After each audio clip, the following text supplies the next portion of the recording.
Hi, this is Ann Brady, and I'm going to be reading from my book, A New Beginning, the story of my adoption, life, and service. The other thing that used to creep them out was the fact that I have a hitchhiker's thumb. That means I can bend my thumb all the way back. I'm also able to intertwine my fingers without using the other hand. I also have the ability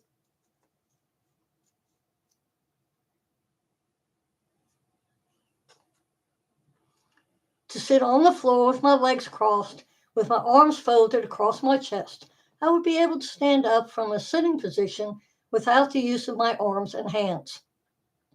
One Saturday, I went over to my friend Sheila's house. She wanted to play at my house because her younger sisters wanted to play with us, and it annoyed her. As we walked to my home, we stopped on the sidewalk as we were talking. Unfortunately, it's in front of the house of an elderly woman, annoyed at where we decided to stop. So she opened her front door to let out her dog. The dog came charging down her front walkway. Sheila was scared. I saw the dog and just commanded him to sit. Surprisingly, the dog just sat. We then moved on towards my house. I have always had dogs or other types of animals in our house, so I wasn't afraid of the dog. I should have been, but I got lucky and it worked out. My brother Bob was 8 years older than me, and Jim was 5 years older than me. I had a lot of aunts, uncles, and cousins. And I have a picture down here of me, of my dad, Bob, Jim, and me. We're all in t-shirts and blue jeans. Every Thanksgiving, my parents would drive us into Brooklyn to have Thanksgiving dinner at Grandma Fran's house. After dinner, the kids would all go into one room to watch TV, while the men watched football in the living room and the women just talked. Grandma Fran occasionally would visit us with her husband. I would walk downtown with him and go buy him cigarettes. When I was 9 years old, my grandma Fran died of cancer. The hospital where my grandmother was didn't let children in under 13 years old. Fortunately, I always looked older than my age, so even though I was 9, I could go in to see my grandmother at the hospital. Because of how old I looked, I had no problems buying cigarettes or cigars for my brothers or my grandfather. The only time I had problem buying cigarettes was once when I wore my hair in pigtails and the clerk behind the counter thought I was too young. At that time, I didn't smoke. One year for my birthday, my parents bought me a chemistry set and a microscope kit. I never got to use the chemistry set as you had to have used the set with adult supervision and they were always too busy, so I couldn't play with the chemistry set. I did, however, use the microscope. It had pre-made slides which were pretty awesome. It also had tools like scalpels and oil to make slides and add a cover slip.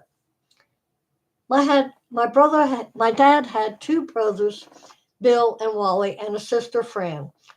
Uncle Bill was married to Aunt Jackie.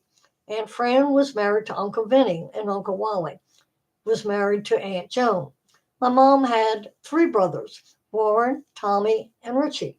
Uncle Warren was married to Esther. She was called Aunt Scotty. Uncle Tom was married to Aunt Jo, and Uncle Richie was married to Aunt Roberta. Bill and Jackie had five children: Bill, Helen, Kevin, Jackie, and Chrissy.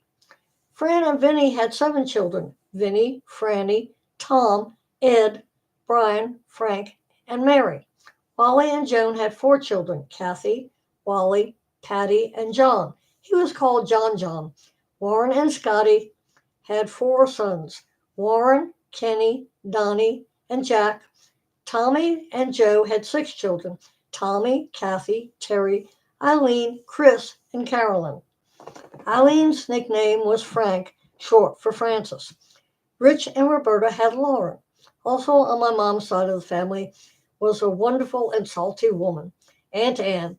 She cussed like a sailor, but was kind. In her two-bedroom apartment that she shared with one of her daughters, Teresa, she had arranged statues of saints on top of her bedroom dresser. She would pray for intercessions of the saints for different family, friends and family. She would write a prayer and the name of the person on a slip of paper and place it under the appropriate statue. Anne had two daughters, Teresa and Jane. Jane was the oldest and was married and had two children. Teresa lived with Anne and took care of her as she got older. Unfortunately, Teresa got sick and died before Anne did. When my Aunt Joan and Uncle Ollie would bring their family to visit us, I would play with their daughter Patty. My other cousin Wally always picked on me by hitting me or teasing me or both. Well, he was 2 years younger than me, and I would never hit him back because I didn't want a fight to erupt between the adults. One time after they left, my dad told me that the next time they came over, if Wally hit me again, I was to hit him back. The next time they came over, Wally hit me, so I hit him back. I did get in trouble for hitting him back. After the family left, my dad took me aside and told me I did a good job and that he was proud of me. Two things came out of this.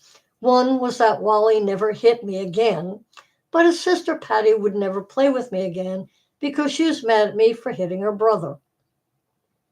Uncle Tommy and Aunt Jo lived in Seacliff, Long Island, with their two children, Tom and Kathy. I used to visit them all the time. Tom was a year younger than me, and Kathy was 3 years younger than me. They had a beautiful place, a big house, with trellises all over the yard that grew muscadine grapes. We used to have fun smashing them. We also played a game called Sandwich. We'd place a couch cushion on the floor, and one child would lay on the cushion. Then we placed the other cushion on top of them. Another child would lay on top of that cushion. Tommy and I used to arm wrestle. I usually won until I was 8. One day, Tommy and I decided we wanted to play craps. We had heard that it was a fun game, but we didn't know how to play, so we looked it up in the dictionary. We spent the rest of the day playing craps.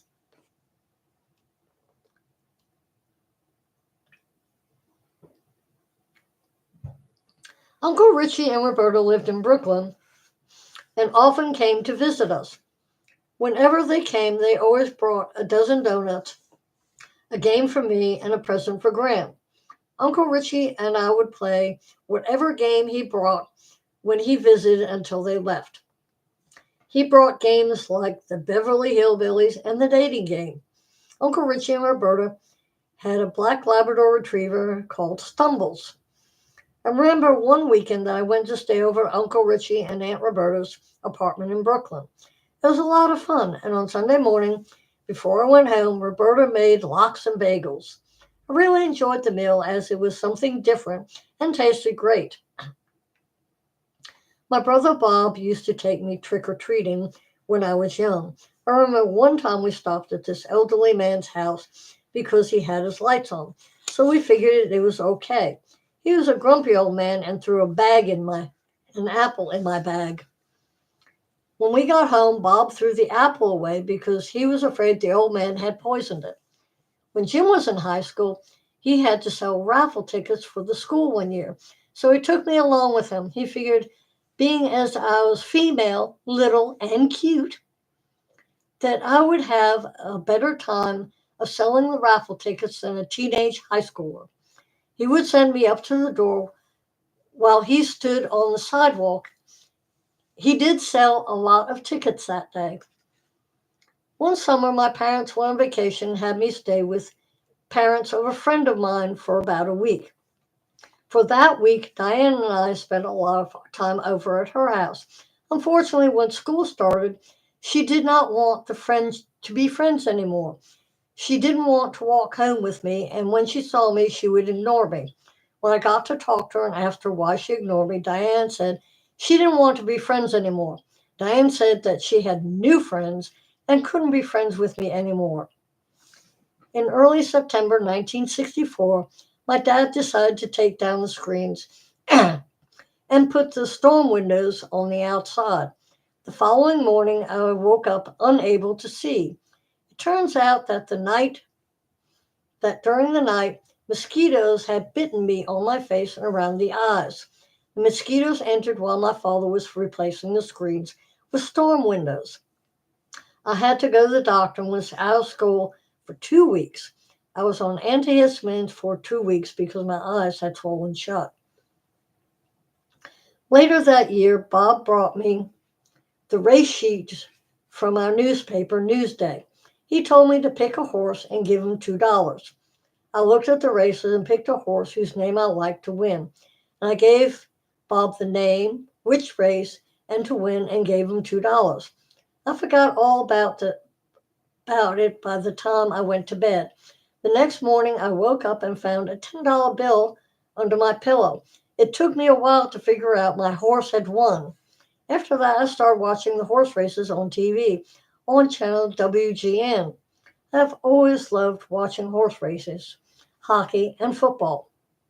As I got older, I watched the Celtics play. I loved John Havlicek and later Larry Bird. I occasionally watched baseball, but I found it slow. My teams are Boston Red Sox, Boston Bruins, Boston Celtics, and New England Patriots. I would bet my brother $5 whenever the Bruins played the New York Rangers. In fact, Bob tried to cheat me one time. He told me the Bruins had lost. Stupid me, I gave him the $5. I found out they didn't play until 8 p.m. that night and asked for my money back. He gave it to me. If I remember correctly, the Bruins won that night, so he had to pay me another $5. I remember watching football games with my dad on Sundays, especially on Thanksgiving. I always enjoyed watching football, hockey, and horse racing. I don't remember if my dad had a team or not, but as I got older, I started rooting for the New England Patriots and all Boston teams, Celtics, Bruins, and Red Sox. I have never rooted for New York teams as far as I can remember. Reason may be because I was born in Massachusetts and felt I should root for them for that reason, or it could have been that I decided I hated New York from being picked on in school. I had a good relationship with most kids in school, but there were certain girls that tried their best to make my life miserable. It's even possible it was a combination of the two.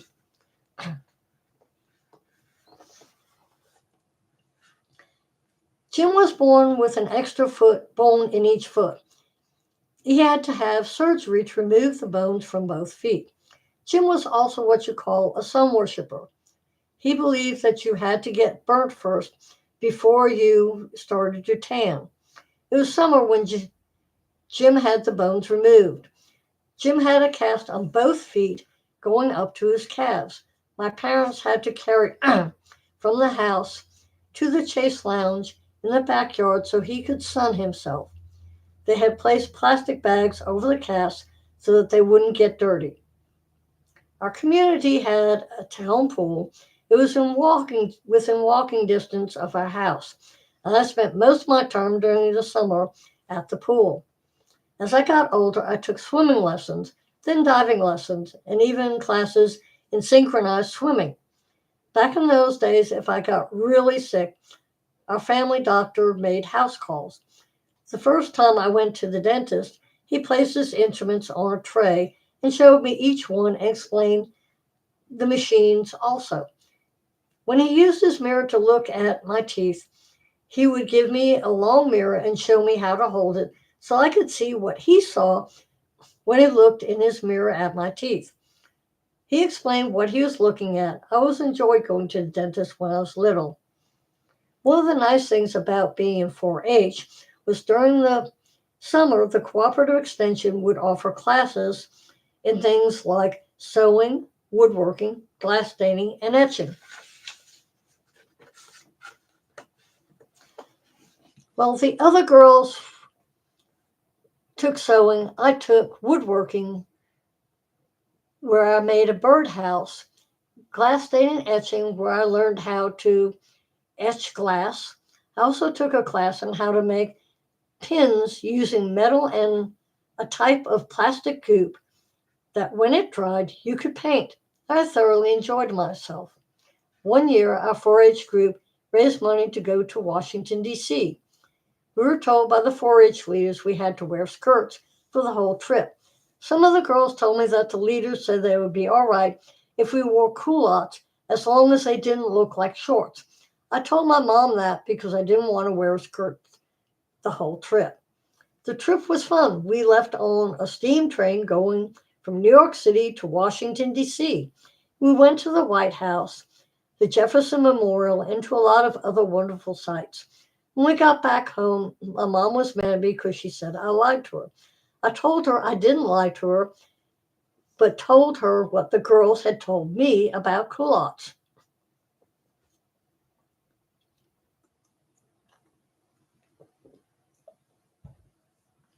In the 60s, Sears had a charm school.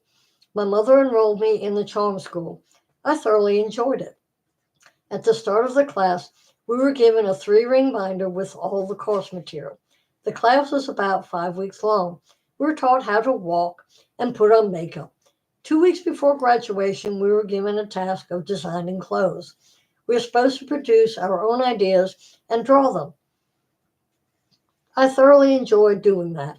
The last week we practiced our walk. We were getting ready to model in the store for graduation. We were told to pick out an outfit that we wanted to model. My mom and I went to the store to look at different dresses. I found a dress that I liked, but my mom had other ideas. She wanted me to wear a dress with a pleated polka dot skirt. It looked awful on me and I hated it. I told my mother that it didn't fit because I was not wearing that outfit. I don't like to lie, and I usually don't, but to me this was an especially important occasion, and I wanted to look pretty and not hideous. What I enjoyed growing up was walking to church with my family. On the way back from church, we would stop at the local bakery to get donuts, and the person at the counter would always give me a free cookie. When I was little, my dad kept me occupied during Mass by placing me in between his arms and twiddling his thumbs. That was usually enough to keep me occupied. As I got older, I had problems during the summer with getting sick while in church. The church had no air conditioning, it only had fans. I don't do well with heat in enclosed spaces. I would get nauseous and feel faint and had to be taken outside to get some fresh air. The one thing I have always hated was getting hiccups in church. I always tried to keep my mouth closed when I got the hiccups, but it never did any good as the hiccups sounded very loud in church. It always embarrassed me. The one thing that used to bother my father when he and I would walk to church was the fact that I would always walk fast. I've always walked fast, and even to this day, I have trouble walking slowly. My father used to tell me that we weren't running a race and to slow down. In 5th grade, I met Pam Russo. We became almost inseparable. Pam and I rode our bikes together and walked around town. She wore glasses like I did, and we had many interests in common. Pam wouldn't wear her glasses when we were out playing. She would constantly ask me who someone was. I believe she was self-conscious about the glasses. We exchanged glasses once and found our eyes were similar. The only difference was I had astigmatism and she didn't. Pam and I rode our bikes all over town and occasionally went over to Alberton, which was the town over. Pamela and I became friends with a girl in our class who lived in Alberton. We went over to play with her at her house one Saturday. While we were in her house, while we were at her house, she showed us her pet hamster. He was cute.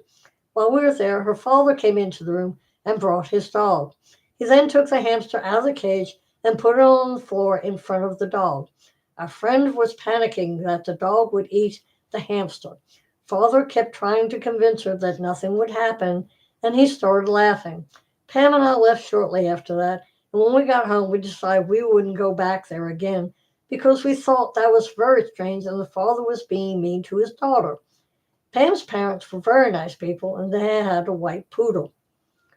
On November 9th, 1965, I was home when we had the big blackout in the whole state of New York.